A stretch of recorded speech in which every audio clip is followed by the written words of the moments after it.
OK，可以開波。咁做翻個 brief 上個禮拜嘅走勢先啦。跟住首先黃金開波。replay 呢度開始，見到周線圖佢即係個平頂啦，日圖啦，見到係呢度上緊去嘅趨勢啦，呢個 trend 上緊去啦，跟住俾佢頂住嘅係呢一個結構啦，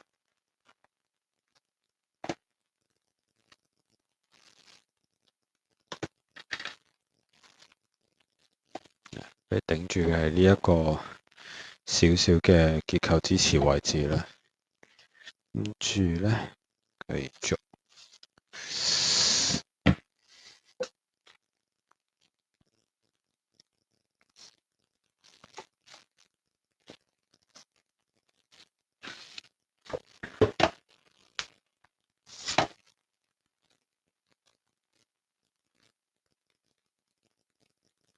OK，咁就係呢個結構位頂住啦，跟住個頂嘅話就係呢個位啦，即係見到幾支針嘅針頂都係呢啲位啦，咁所以頂頂底底大嘅就係呢啲位啦，係一套嘅概念嘅係。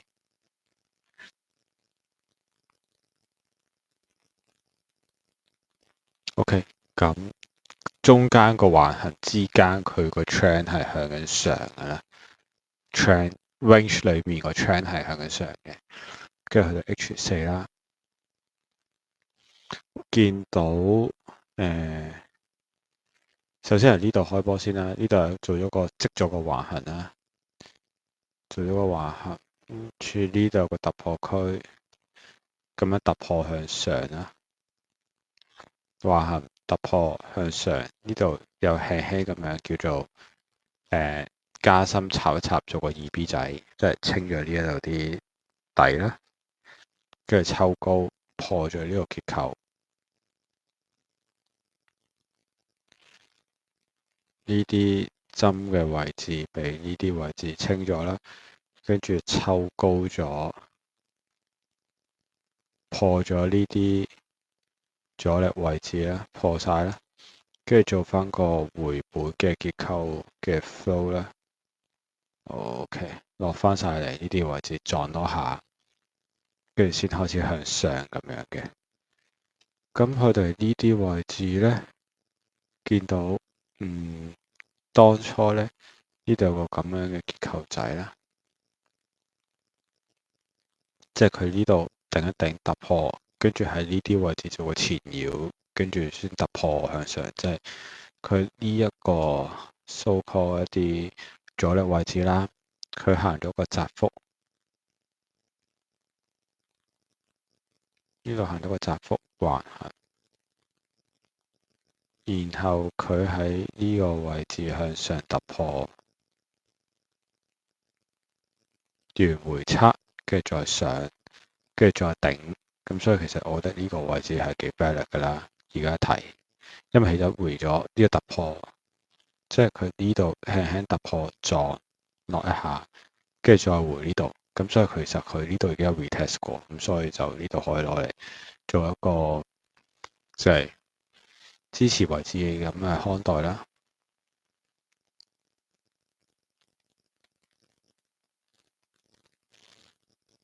樣就係咁樣啦，咁上面就係啲空間啦。咁最基本嘅話，呢度喺 Sage 嘅世界嚟講，呢度都有個橫行仔。呢一格而家都有個橫行咧。H4嘅世界嚟講，呢一格都有個橫行。咁樣咧，最好橫行兩頂兩底啦，橫行咗，跟住就可以睇呢個禮拜行咗啲乜俾我哋啦。咁行一小時圖先，執一執啲位，大約其實都係咁樣，就係執啲位啫。見到佢頂度落緊嚟啦，咁所以你大約會喺個底度去睇下會可以執到啦。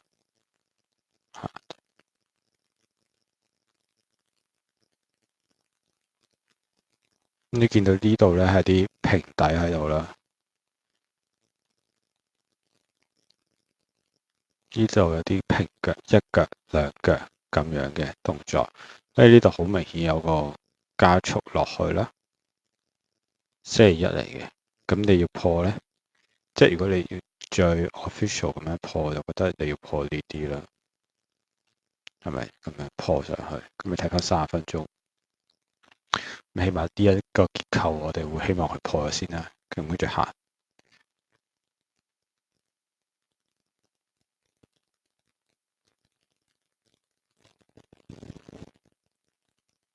呢個位置就更加靚啦，即係佢已經係完全掂底啦，完全掂晒。跟住佢個阻力位咧，第一嚿阻力位其實呢一個嘛，跟住佢係有個原生動能式咁樣破咗向上啦。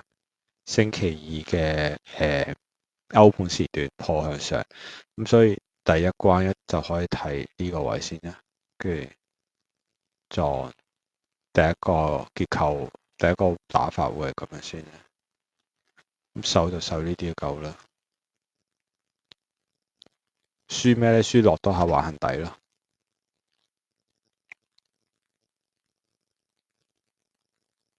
咁呢啲就我嗰時候呢啲就先推咗先嗱。咁但係呢位推咧，其實就唔係話最好嘅做法，但係因為知道嗰日當時候嘅星期四 FOMC 嘛，咁你會預係有大波動嘛，咁所以呢個位置就好快就推咗先啦。即係你係預大呢一段啦，咁樣先嘅。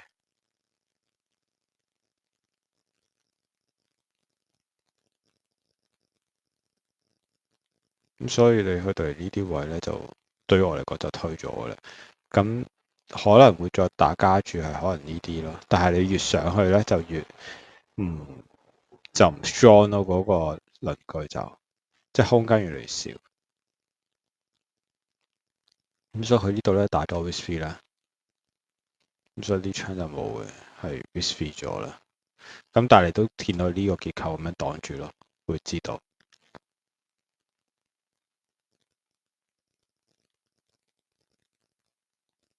呢個咧而家好明顯啦，呢一格佢好明顯就洗咗我哋啦，跟住抽上嚟噶嘛。即係佢好明顯洗完再抽上嚟，咁所以開15分鐘圖咧，你都係用翻呢一個突破區去切入噶啦。你就守呢個突破區，咁你我守咩咧？我係守唔係唔啱，因為咧，如果佢係呢度發力向上啊嘛，咁呢度有個6100位啦，咁佢共鳴，佢有啲共鳴嘅，佢呢一格有個向下嘅發力根。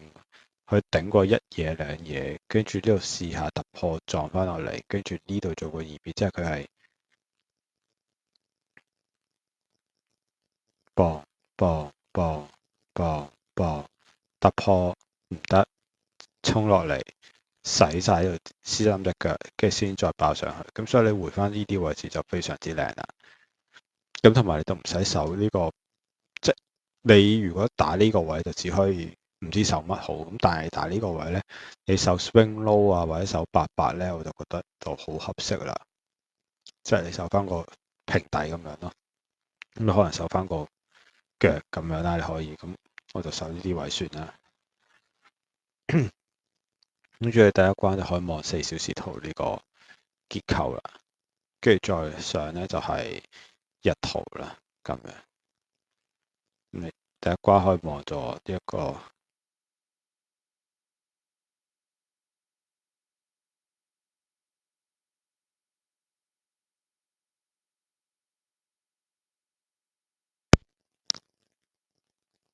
即係先要播啲歌，如果唔係我維持唔到落去。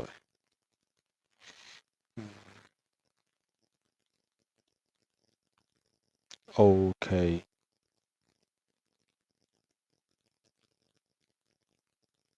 咁所以你呢度位置要放個位落去呢度啦。咁你目標係 H4嘅呢個頂啦，咁所以你預佢突破啦，咁所以你放-272啦，大約就係咁咧。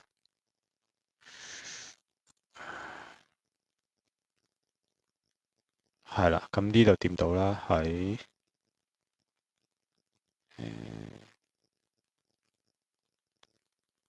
呢個位置星期四嘅歐盤掂到啦，同埋要洗一洗呢個亞盤位添啦，跟住就等佢派啦。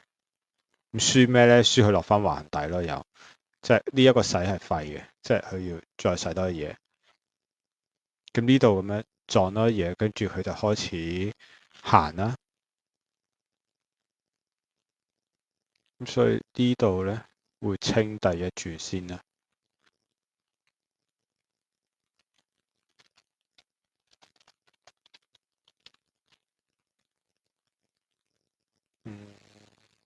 係呢度清第一注先，跟住注碼就會一路推啦，推上去睇下會唔會到日圖啦，因為呢啲位都幾急其實，同埋你咁啱呢個橫行突破嗰個幅度咯，亦都會攞一個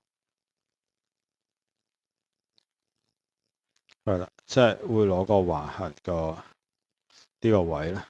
咁呢個位就食晒都得嘅，咁亦都會睇下有冇得加注啦。即係呢啲位如果一回嘅話都可以加注啦。咁就純粹佢冇回啫。呢個位太快啦嘛，即係唔係咁快啦。咁即係話呢個位突破完之後，佢呢度如果踩揾多下，可以再加多下啦。咁但係佢冇直接射上去啦。咁跟住你4小時圖呢個 range 佢嗰個量度幅度，咁喺呢個位置上就已經被滿足咗啦。其實啱啱好添，即係呢個位啱啱我係畫咗，即係接近啦呢啲位啦，即係其實差唔多啫。仲啱啱有啲畫佢哋唔記得咗添，但係呢啲位啊，呢個差唔多，係咯，差唔多。你話呢一格，總之都係嗰啲位啦，即係無論你點畫都好，佢就係喺呢一個1:1滿足咗之後，佢就扯翻晒落嚟。咁所以你而家滿足咗1:1，跟住你又接近日圖個頂位，所以你話呢度要唔要再補咧？咁可以嘅，咁但係你要等 set up 出嚟先再玩咯，你就唔係好似啱啱咁樣直撞入去啦。咁呢度睇下先，呢度就係1:9啦，1:9.51咁樣。咁所以呢個禮拜金就係做呢兩槍咧。OK 收手，跟住好似啱啱咁樣講啦。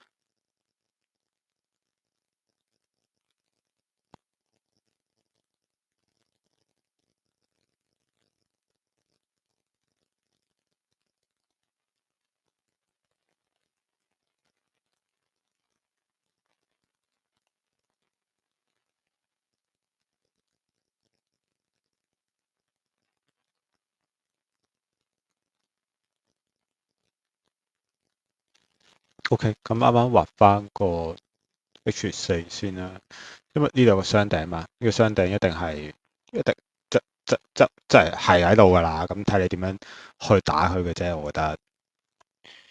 呢度係橫行噶啦，其實都 prove 過啦，即係你目標又做埋，跟住你突破回踩又 show 埋俾你睇，係橫行嚟嘅，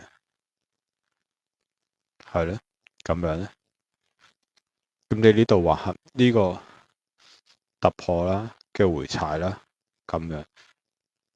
但係你而家唔，但係因為佢而家亦都係比較近個 all time high 啦，咁所以你唔知道佢係會想做一個，但係個 momentum 嚟講就你一定係預佢嘅上噶啦，一定預佢破咗呢個平頂先噶啦，我覺得。咁所以呢度可唔可以入呢？我覺得可能可以入，但係更加好似易啲防守嘅位置呢，會係呢個 H4嘅升撳。亦都係配翻個橫行中軸啦，咁你就可以攞翻呢個 FOMC 破上嚟之前，即係大約呢啲位啦。咁你都撞翻個618啦。咁你守就守呢支針啦。咁我覺得成個位做出嚟就會靚仔啲嘅。咁所以個目標就係、因為撞呢度佢呢撞呢度呢一下咧，唔係好有力。咁我覺得佢落多一嘢，咁就會好似靚仔啲辣咁樣。同埋佢有個減速嘅 feel 喺度。如果咁樣行，如果呢啲咧就真係接到啦，完完全全一個好快嘅 momentum 落嚟，你接佢咁樣，咁我就會想佢做個移腳先啦，跟住先再打上去咁樣。咁所以金就係咁樣啦。跟住所以金都下個禮拜都開幾個 mon，跟住就係呢一個美元啦。咁我記得上個禮拜講完之後，我都係個傾向係睇佢跌為主嘅。原因咧係睇先呢度，當時判圖嘅時候咧，佢呢一個結構位係被突破咗，即係呢度本身係有啲價嘅前要區域啦，佢呢度有突破，跟住呢度上去，跟住呢度換手落翻嚟，跟住回測落，跟住再跌多段，成段即係佢呢度開始成段跌段就 confirmed 啦。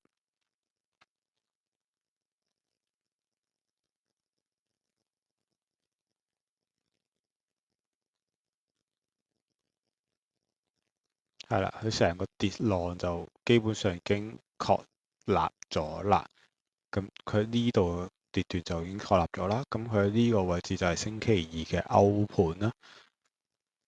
咁所以其實呢個位置好靚，我覺得咁樣跌落嚟，咁樣跌落嚟好靚。其實係4H嘅呢個 range 啦，我覺得可以直接咁打啦。跟住呢度做咗一個之前有個中軸啦，亦都係一個-272嘅位置。跟住呢一段咧，如果我都有打嘅呢一段，我係有執啲嘢去試打啦。咁但係而家咁樣睇，可能但係因為佢始終係一個中軸支持咧，即係佢都有機會噶嘛。咁所以喺嗰陣時候都有嘗試做升啦，即係美金嘅 relevant 嘅升啦。跟住，但係佢後邊就係撞咗呢一個跌禁位置，即係繼續延伸落。同埋呢一段你都會知道係一個上通啦，咁所以佢變咗一個突破，跟住慢回，跟住回位，跟住再急抽落。咁所以如果你一直轉頭喺 H4 嘅世界裏面，個美金又回一回上嚟，去翻呢個結構，咁其實你又係可以再考慮再向下探咁樣，去直到個橫行底咁樣。但係如果你睇係啦，咁樣噶嘛，咁樣咯，我諗去到前針算啦。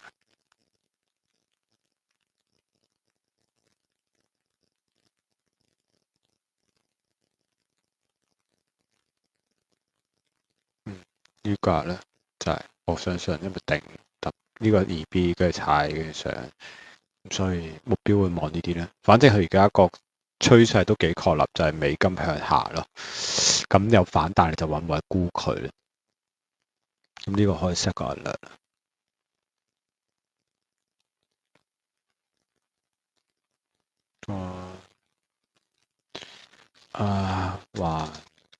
橫行中間跌 trend 回測中軸突破區揾嘢做 DXY 跌，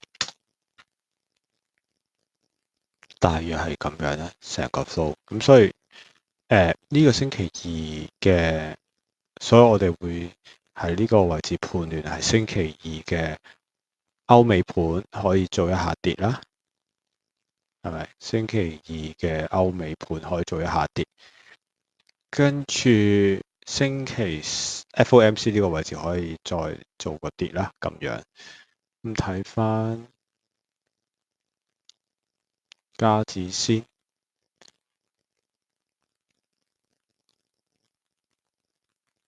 嗰時候最 valid 個位係，即我嗰時候覺得 ，sorry 啊，呢啲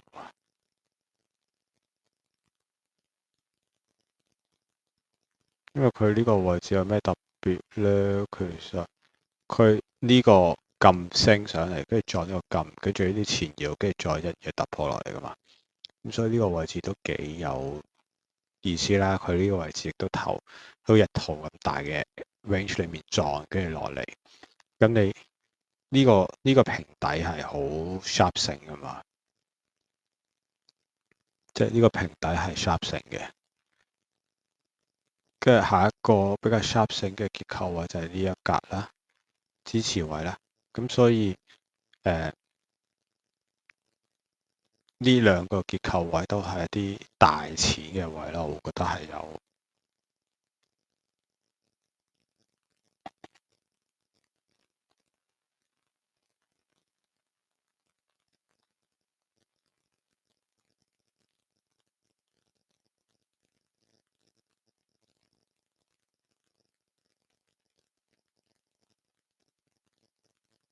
係呢啲位置都係啲錢位啦。跟住咧，你望到呢度都有個差唔多嘅嘢，佢都係呢啲位置有個結構喺度。呢個上升嘅一個細細哋嘅結構啦，或者其實呢一個會好啲，真係要講，即係佢呢度做個二 B 仔咁衝上嚟啫。跟住同一個位置呢個位有個換手啦。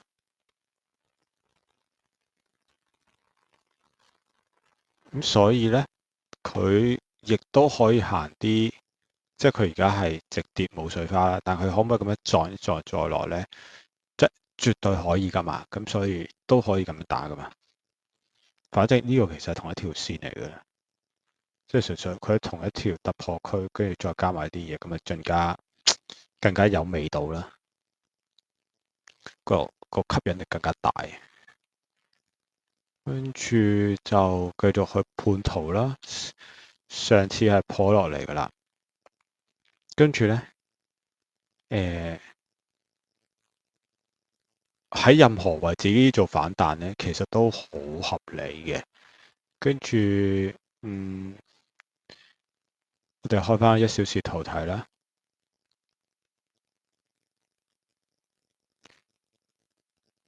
跟住我哋啱啱睇到星期二嘅尾盤係彈一彈，跟住向下啦。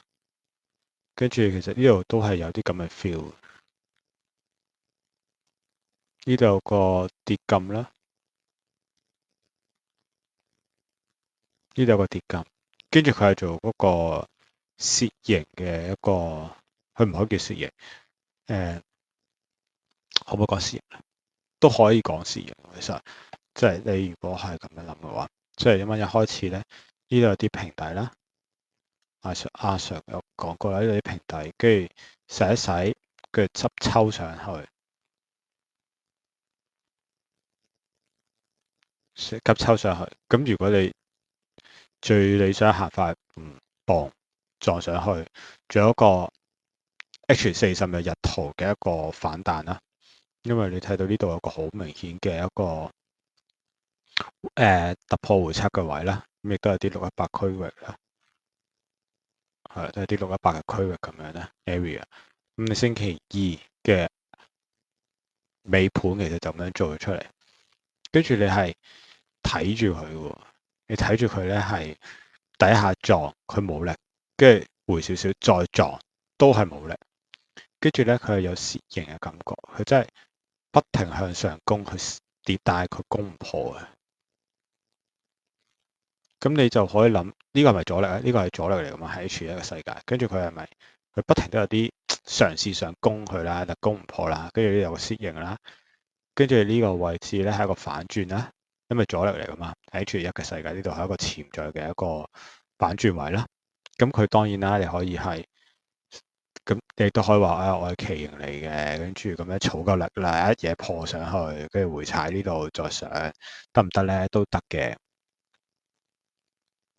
咁但係因為佢今次就做唔到呢樣嘢啦，佢就亦都可以話，因為佢係一個阻力前面，佢咁樣做旗形突破咧，就即係你阻力前最好個突破係最濕性啦。咁你前面喺度磨下磨下先突破，咁就好似扭扭擰擰咁，就冇咁靚仔。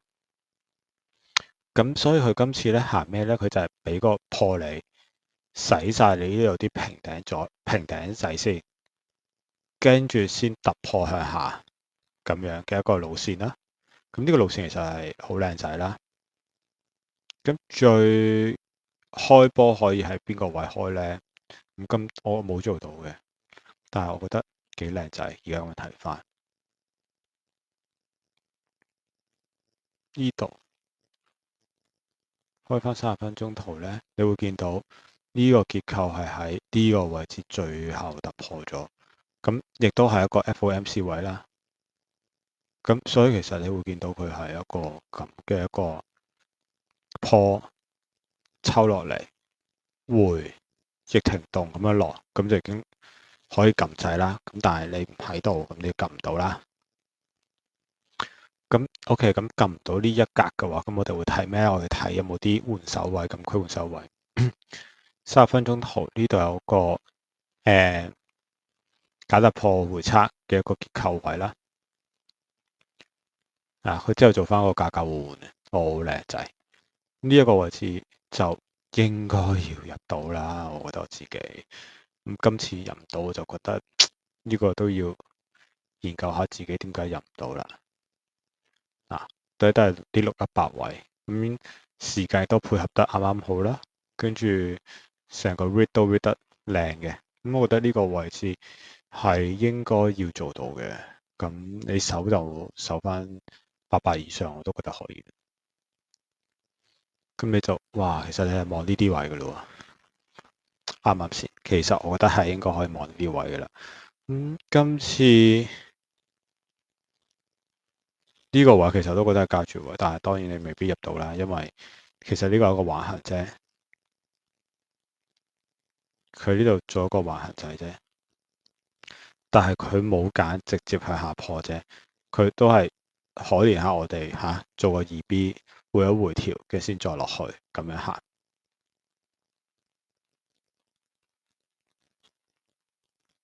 咁亦都係呢一段 momentum 嘅一個618位啦。你見到呢啲位置都係啲結構位嚟，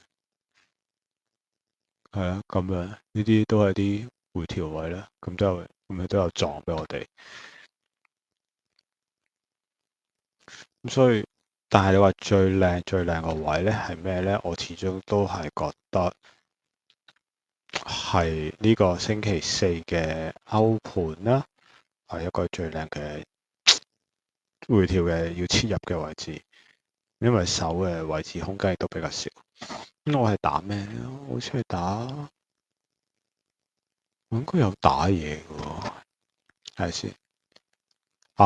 我知啦，我用咗1小時圖嘅呢個跌金，咁所以就冇回俾我。我掛呢個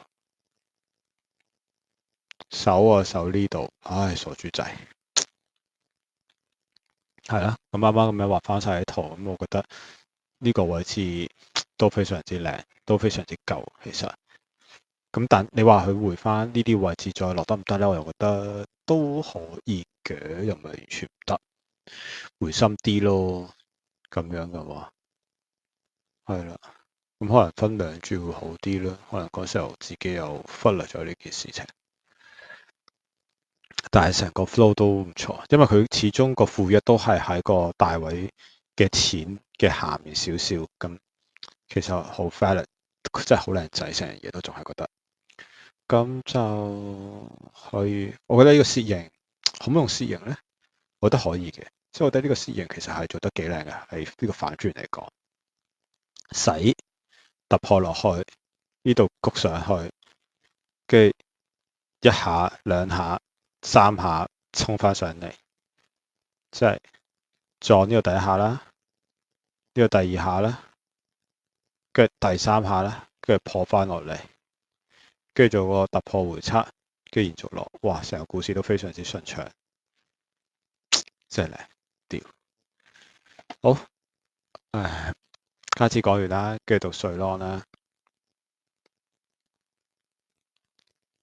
咁瑞郎咧，你用日圖去開局先咧，咁其實就係話頂頂底底嘅啫，都係呢個有個底啦，呢個有個頂啦。咁你見到呢度突破嚟，跟住洗高少少，跟住其實都係喺呢啲地方嘅啦。所以就開圖睇，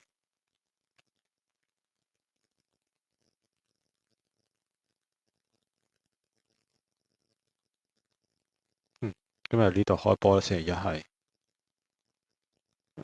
星期一，OK 呢度開波先。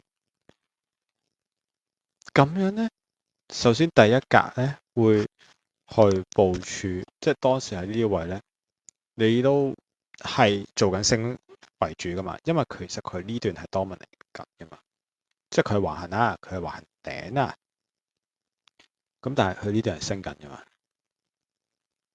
跟住佢個跌咧係弱跌嚟噶嘛，so call，咁所以佢呢度突破向上咧個理據都係，我嗰時我都覺得充分嘅，即係佢都係啲618位嚟噶嘛。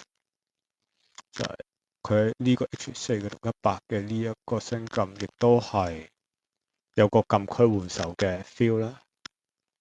呢度升啦，跟住呢度係有個跌啦，停動啊嘛，跟住叫停動啦。咁你可以話下面呢格得唔得咧？下面呢格更靚仔啦，但係佢回到呢度佢有個減速嘅意味噶嘛，即係佢呢度磅第一下大力，跟住呢度都係有力噶嘛。咁所以其實呢啲位置都係會想試嘅。咁係啦，睇下先。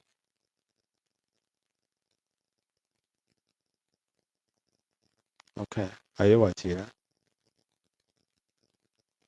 咁所以呢度係上緊嚟噶嘛，嗰陣時就知道。咁所以咧係有去嘗試做啲切入去做下升嘅。咁咧就呢一個位置係個升啦。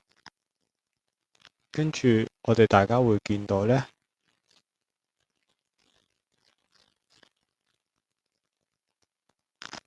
睇翻先。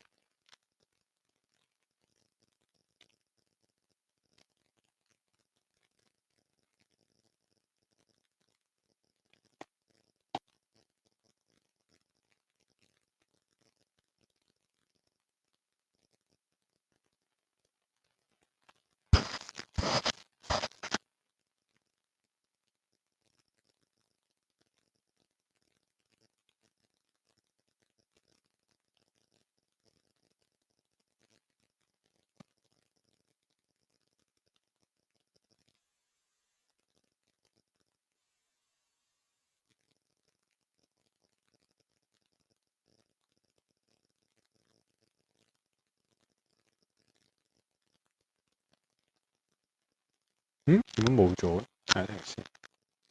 OK，開翻啦。咁見到呢個位置，瑞郎5號嘅時候已經開錯。哦，上個禮拜五，咁要講翻上個禮拜五，係啱，應該係上個禮拜五開始。上個禮拜五嘅3點，啱唔啱？係咯，啊，咁就係呢個位置，1小時圖，即係已知呢個位置係4小時圖一個會關注嘅位啦。跟住你見到呢度有個結構啦，好明顯嘅撞，跟住呢支嘢突破8，好乸明顯，跟住回測。咁我喺呢啲位置，我第一關可以望我可以望呢啲嘅咯，呢個平頂我可以望呢個平頂去打。咁所以其實呢個位置已經係個幾好嘅攻擊位置啦，喺我當時候嘅判斷嚟講。咁其實我就即係個 swing 係咁樣出嚟啦，個 swing 係咁樣出嚟啦，係咁打啦。但係我覺得手呢支針就夠，即係手個8手支針夠啦。跟住呢度有個負1，係啦，呢負1可以做一啲減倉嘅動作啦。咁係啦，諗下先。唔係，我比較保守，我呢個位置就已經食咗1/3啦。因為一個平頂嘛，咁我都會覺得佢係咪一路咁樣震盪咁樣落穿呢嚿嘢嘛？咁所以佢哋呢啲位置可以退倉咯，即係佢哋呢個位置可以退倉啦，跟住佢哋呢啲位置就可以食啲啦，咁樣意思。我睇下我係咪睇一睇先。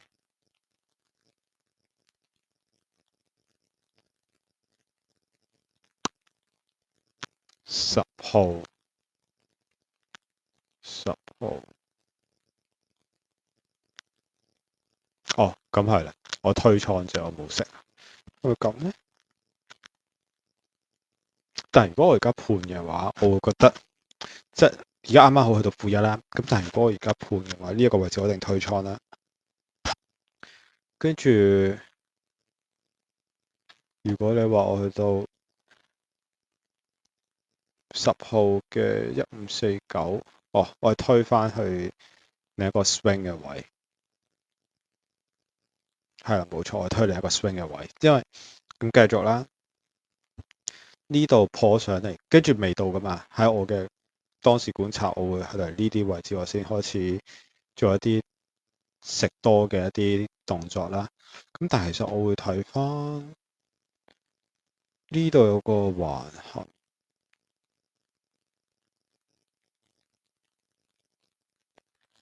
呢度其實係有個發力中軸位。你睇下呢度其實咁啱咧，有個發力中軸位。咁亦都共鳴翻個負1，咁做埋雙頂添，咁所以其實我呢個位置下次可以考慮食多少少啦，咁樣我會覺得更加理想啦個 performance。係啦，跟住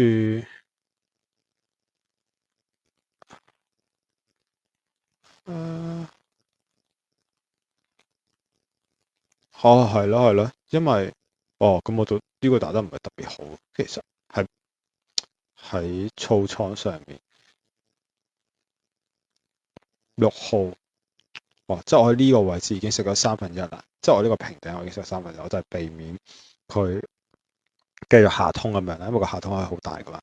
咁 OK，咁呢度破之後咧，咁我就個人冇睇到呢個橫行啦，咁我就冇喺呢個位置做一啲太大嘅動作，同埋咧，因為呢一段升段係有力的，咁啊再加倉添，呢個突破區。呢個位置再有個加倉舉動，守呢度啦，俾我嘅話而家，咁呢度啦，即係 swing high 啦，即係第二關就係呢啲啦，咁樣，即係成個理想過程咁樣，所以呢度位置就食個1/3，跟住呢一槍就推咗嚟呢一個 entry 位，咁所以喺呢一個星期三嘅3點鐘左右，應該就俾佢打咗啦。係啦，星期三嘅3點鐘就俾佢打咗啦。所以大約就應該係咁樣行咗一個 flow。咁跟住喺呢度位置，佢就喺個中軸度定咗兩嘢，跟住一嘢穿落嚟，跟住其實呢啲位置就冇噶啦，冇乜加注位。咁同埋你都唔會搏呢度係一個阻力位，因為係咯，呢個唔係咩大力嘅阻力位，純粹滿足咗啲條件，即係佢可以係一個轉勢位置，但係你話我會將佢係一個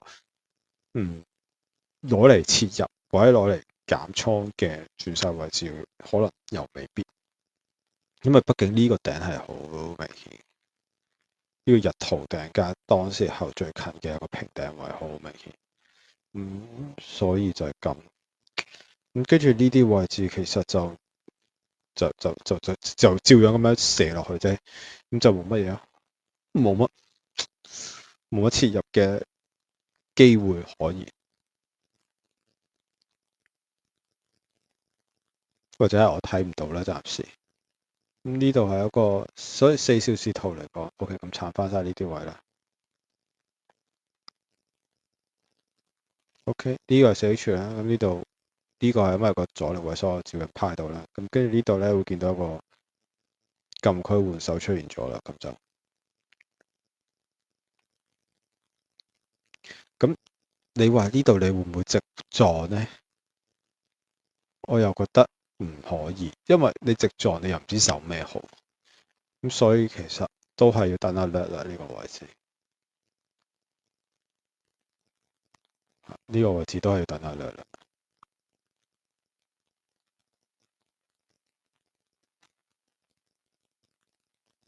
呢個可以識個略啦。USD CHF 大橫行底部 H1 嘅世界嘅大橫行底部。呢度係一個 H4 嘅禁區換手 H， 其實同埋橫行中間呢，橫行中間 H， 咁我覺得橫行中間喎，都唔係最靚嘅一個開波嘅位。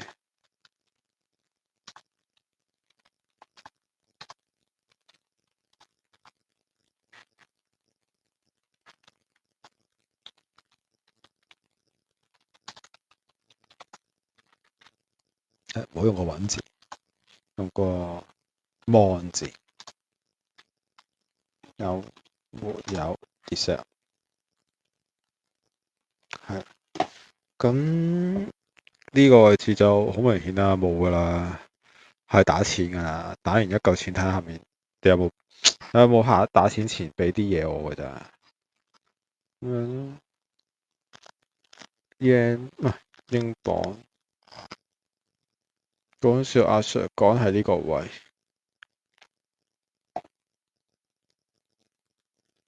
呢個位呢度位置做個雙腳突破踩上星期12月嘅頭，跟住撞上嚟，跟住點樣息石咁樣向上。咁你話冇啲阻力位，我會相信呢啲可能係啲阻力位置咯，潛在的。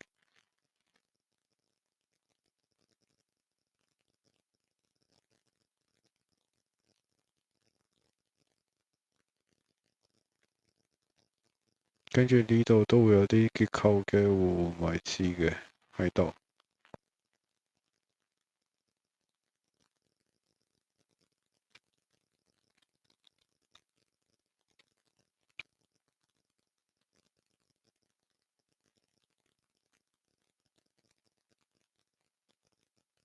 呢度都見到啲結構互換位嘅，咁所以呢一關可能係一啲少少嘅阻力啦，睇下會唔會有機會係一啲少少嘅阻力啦。因為係啦，其實佢又唔係一啲好公正嘅一啲中軸嚟嘅，但係你睇下個橫刻，咁佢都有個中軸啦，你都可以叫佢做係啦咁樣咧。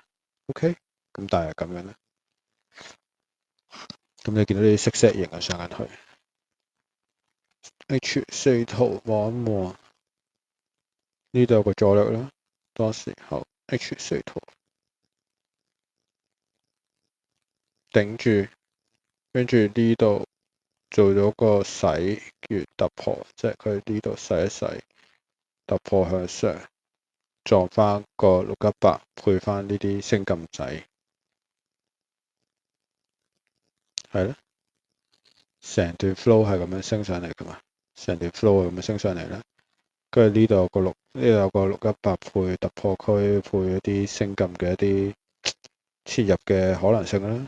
呢度有啦，跟住又係呢度撞入去，跟住上咗去，跟住你冇喺呢啲位置入，我就覺得就冇乜機會入，因為佢下一個可以俾我哋去加注嘅空間就係呢個位，咁但係佢冇咯，即係佢冇回到咁深啦。係啦，佢回咗啲淺回調呢個咁樣嘅撳都唔即，但係呢個你好少會直接攞嚟用噶嘛，咁變咗618戰士，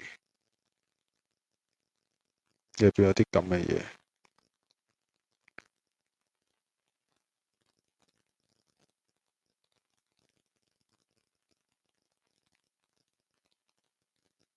咁樣嘅嘢根本就覺得一般，所以冇喺度考慮。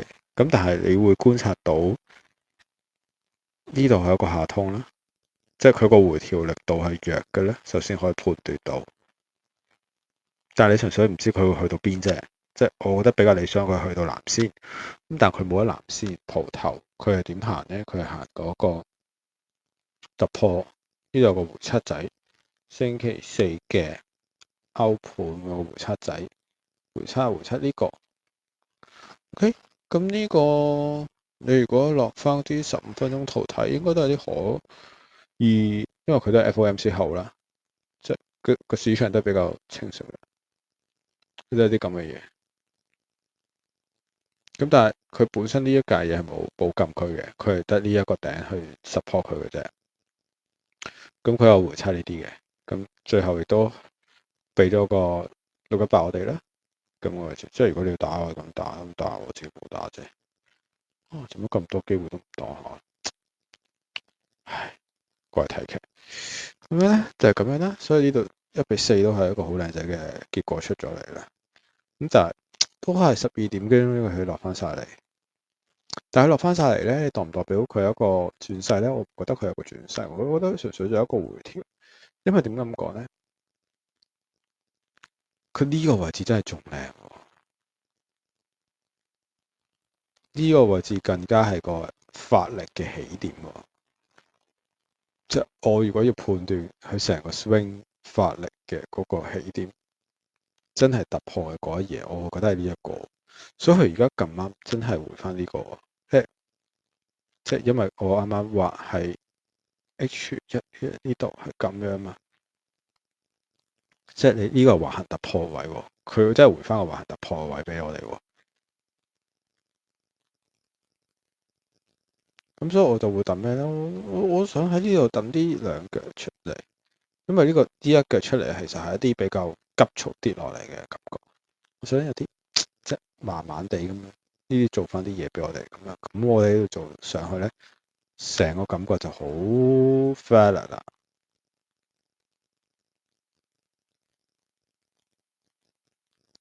咁所以呢啲位置都可以。咁但係如果佢呢啲唔得落到去咧，咁就落到嚟呢一格咯，有咁，但係呢個位置我真係覺得唔係一啲咩大位，橫行突破618升撳，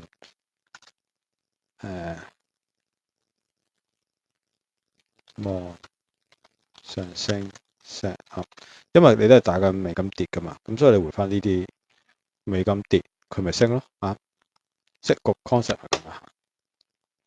呢個位置都係一啲可以考慮嘅因素啦，騎就騎緊呢一段啦。如果你真係咁打，係啦，即係騎緊呢一段咁上去嘅，我覺得可以啊，可以啊。呢個位置你唔會捉啦，咁你開翻細啲嘅圖咁去觀摩嘅話，我就會覺得呢一個結構，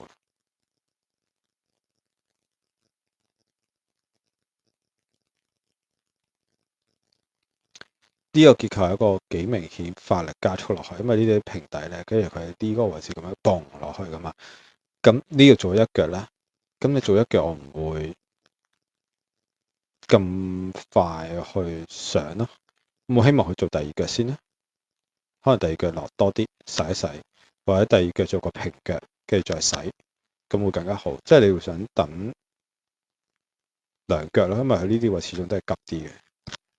咁你急啲咁樣去捉佢，我又覺得唔需要啊，慢慢等下佢咯。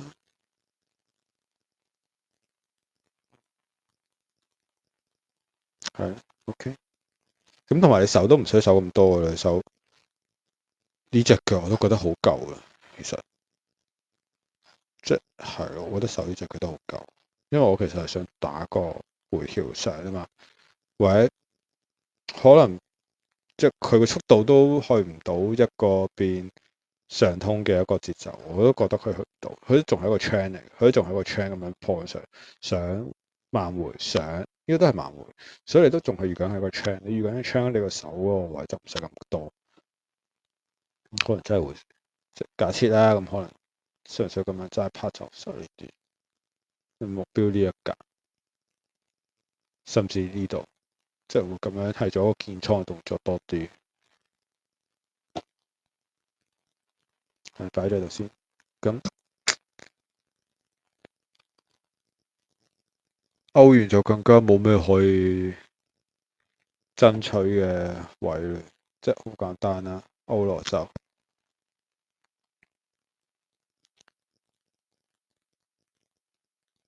咁樣咧，都係呢一個結構位咧，咁樣頂定，跟住呢個突破巴啦，喺星期三嘅時候出咗個突破巴，咁你而家好明顯就係等呢個突破巴回啦，都係得咁嘅啫，唔係可以點啊？呢個就係哇去到 H4級別嘅 D1橫行，唔係我講橫行，阻力向上突破回測望回測突破區，點解會咁咧？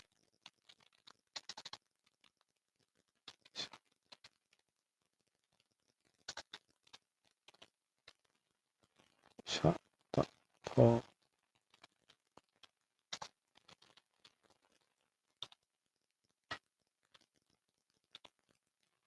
回測突破區望有沒有向上的 set up 咁樣咧？即冇咯，同埋呢一個結構話呢一個 range 好撚闊喎，咁闊喎，目標又係撞翻呢啲平頂喎，係咪？又係望翻啲平頂位，冇正啦！如果有得打呢啲咁嘅嘢，係咪？你唔好咁貪心啦，望呢啲先咯。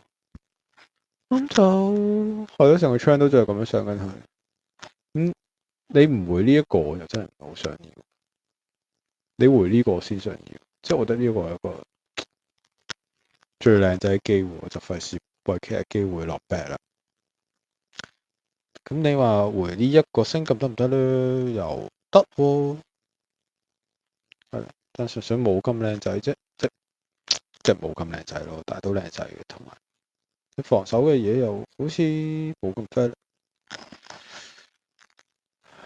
咁就係咁樣啦。咁呢一個如果要拆到好細咁樣睇，有冇啲當時候可以做到上升嘅嘢咧？我望下先。冇啦，呢上通回破對我嚟講冇，係啦，對於我嚟講就沒有啊。咁都係咁樣破上去，最多可以呢一個位置。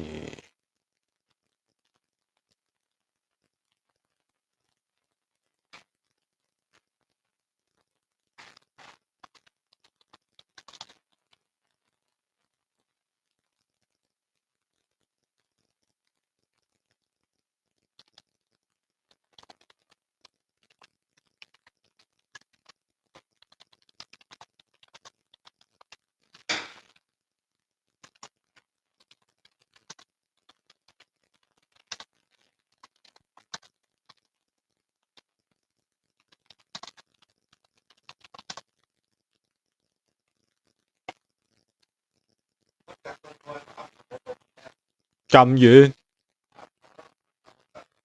哦，OK，咁好啊，好啊。可以帶嘅。好啊，可以啊。跟住呢段 wave，呢一段就係啦，FOMC 咯，都係，唔再打呢啲咯。如果要咁樣，OK，過日嘅冇咩特別，日嘅就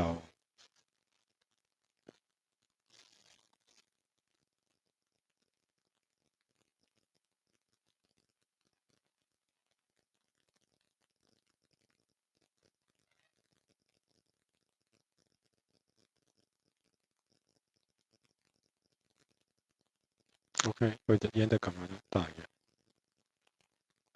呢一跌撳嚟㗎，咁呢都係高位，高位點解係就，但係佢而家咧做咗個 low high，咁所以喺大圖嚟講，我會覺得博。即係個空間嚟講，純粹空間嚟講，就好似等佢做跌好啲。咩美金你都想去做跌㗎？等佢做跌好啲，等佢破呢個結構去做跌好啲。咁暫時就唔係一啲好好嘅開邊位，未到一啲開邊位，我覺得喺呢個位置係比較一啲結構位，相對嚟講。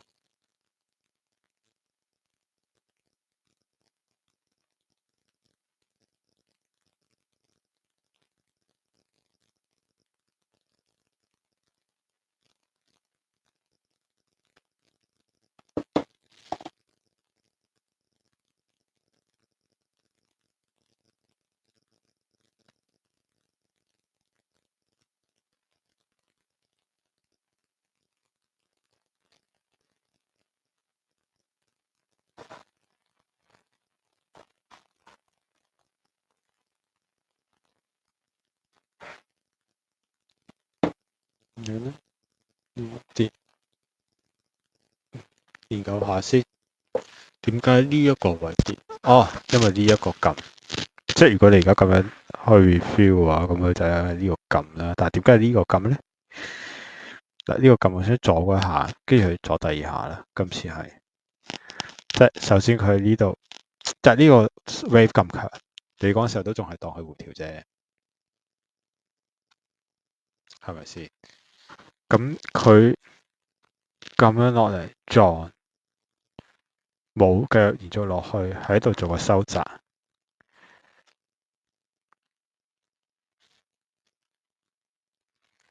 喺度收窄，跟住向下突破，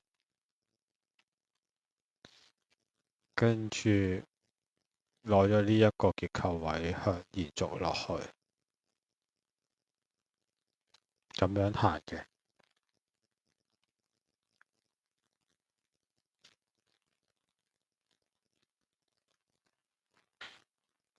係啦，咁樣回測落呢一個橫行底部，係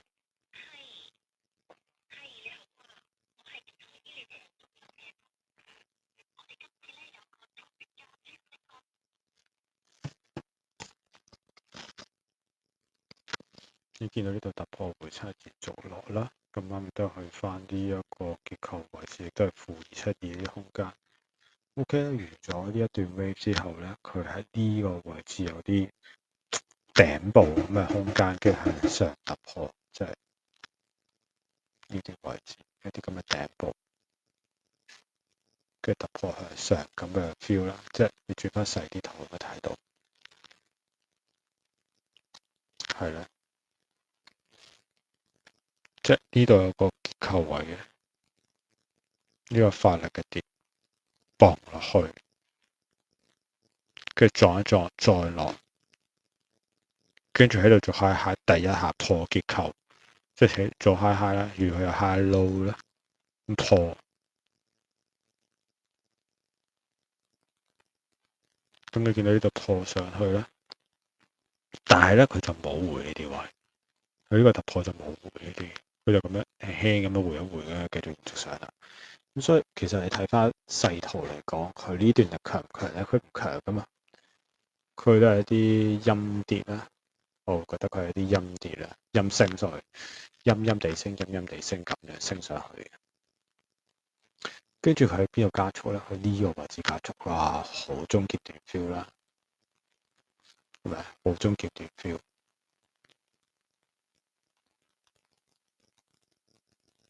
咁呢啲，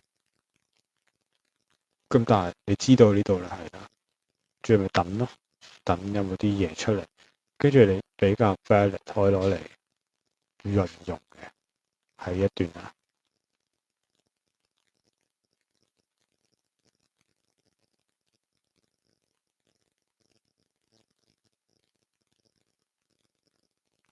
係啦，比較可以值得運用嘅呢一段啦，但係都冇乜撳啫，即係係啦，都冇乜撳㗎啦。咁即係你係攞呢支針仔咯，係啦。咁換呢啲針仔，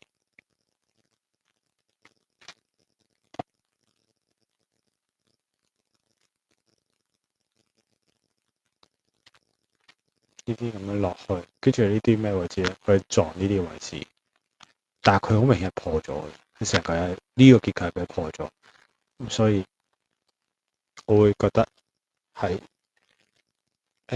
成個 wave 喺邊度開波咧？成個 wave 應該係呢度開波啦，咁樣破落去嘅，即呢一個 wave 係咁樣破落嚟，或者比較腦殘，比較唔係比較 straightforward 係呢個位啦。咁亦都係即係用 H1嘅嚟講，就係呢一個位啦。咁呢度咪個禁區換手啊，都可以係禁區換手啊，係咪成個都係禁區換手啊？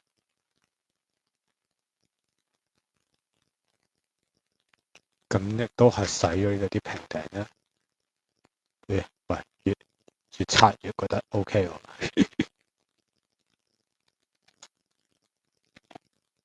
咁你掛呢啲位啊？守啊守翻88，亦都係 FOMC 針嗰啲位。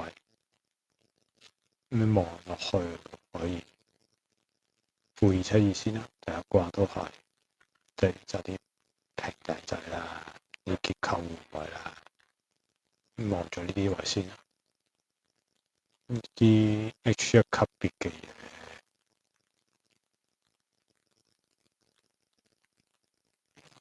我應該會直過呢個啦。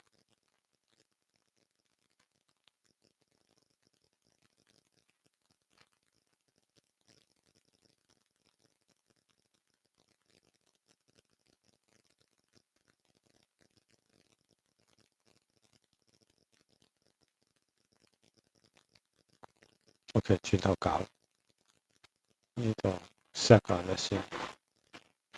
呢個我都應該直入，呢啲都冇直入空間，呢個都冇，呢個都唔可以直入，係我感覺上。呢個其實我都唔想直入，因為佢防守位太大。其實呢啲 H4 嘅 sell 嚟，呢架又係 H，即呢啲直入又係唔得嘅，我覺得，之後係會俾爆頭，因為始終近啲，即係佢可以唔回呢個嘛，回呢個都得噶嘛，佢回呢個都得噶嘛，咁我就唔會，佢冇俾我咁大渴望去直對，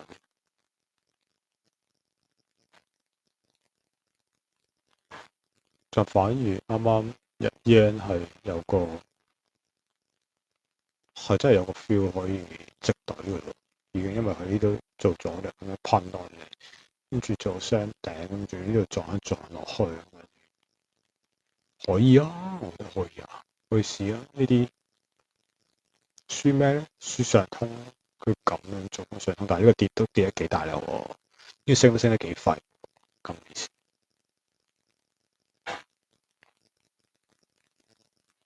好，歐羅係咪澳紙？唉，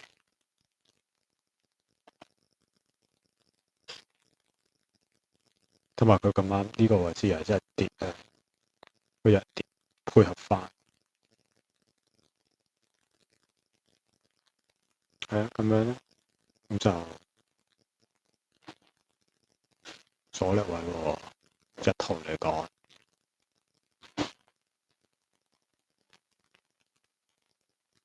呢啲都係上通咁樣谷緊上去。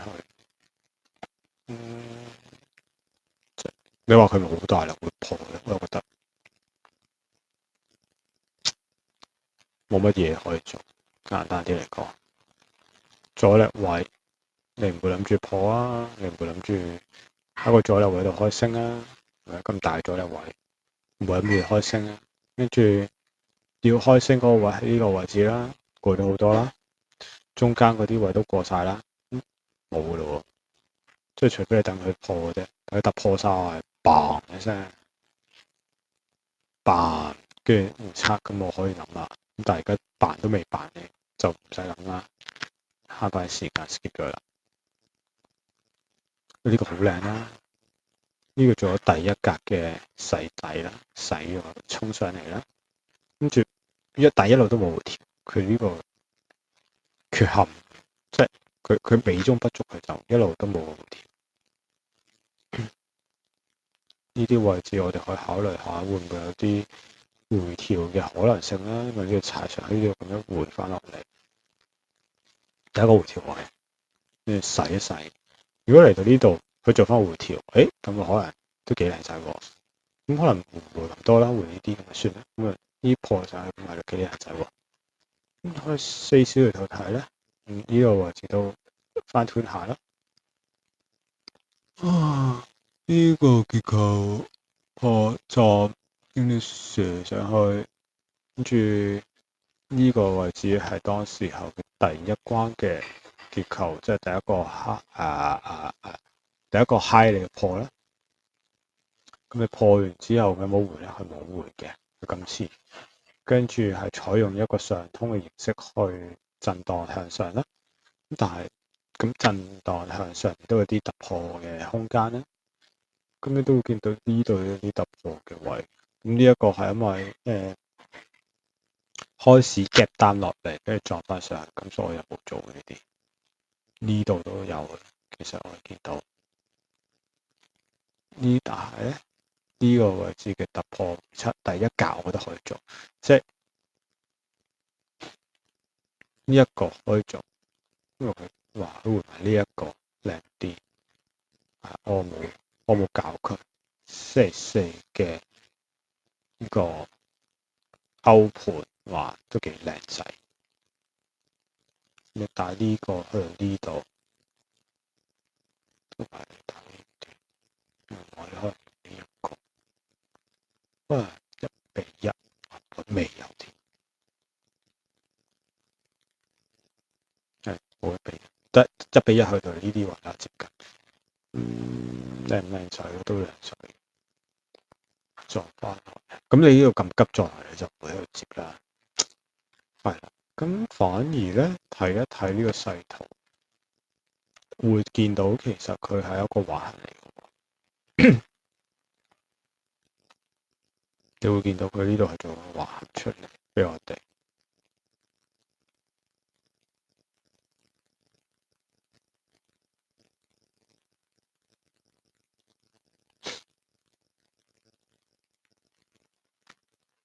呢個啦，回測呢度啦，再回多下呢度啦，咁你就唔可能，即係你就比較低概率，你要相信佢會再回呢啲啦，咁你就會睇啦，你就會睇個中軸啦，嗰啲發力中軸嘅嘢，咁你可能話呢一段係個 swing 嘅發力位，中軸咧就應該係呢一格，我覺得中軸係呢一個啦。咁呢一個我覺得冇用啦，已經呢個俾你挑戰，即係你兩下上咯，但係咁細個 range，佢嗰個 range 嗰個位都已經滿足咗嘞噃，係咯， range 個目標已經滿足咗，咁你要打咧，而家係打緊呢一個結構啦。咁得唔得咧？都得，都可以。咁我會更加渴望有嘅話，呢一個好似靚仔啲喎。如果你真係要我揀，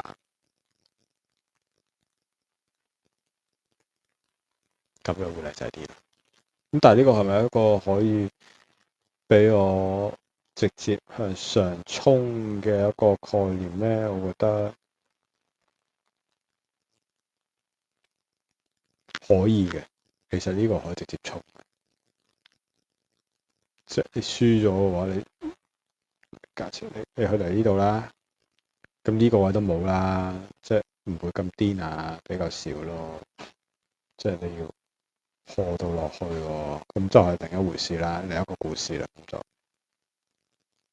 所以1小時圖嚟講，呢個位置都係一個可以直衝嘅空間啊！都係睇啊，睇下啦，呢個都係 set 個 alert 啊，直 H1 直接再入位置啊，打圖啊，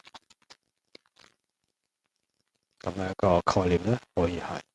咁你就唔要望呢頂，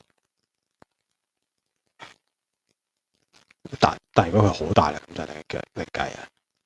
因為而家你呢一個位置係有個咁嘅停動嘅嘢啦，係咪先？呢度有個停動啊嘛。咁你洗一洗個停動跟住上去咁都得。咁但係如果你喺呢度做個換手咁樣破落去咁就唔得啦，咁就唔好啦。所以呢度可以擺個6 flat 度。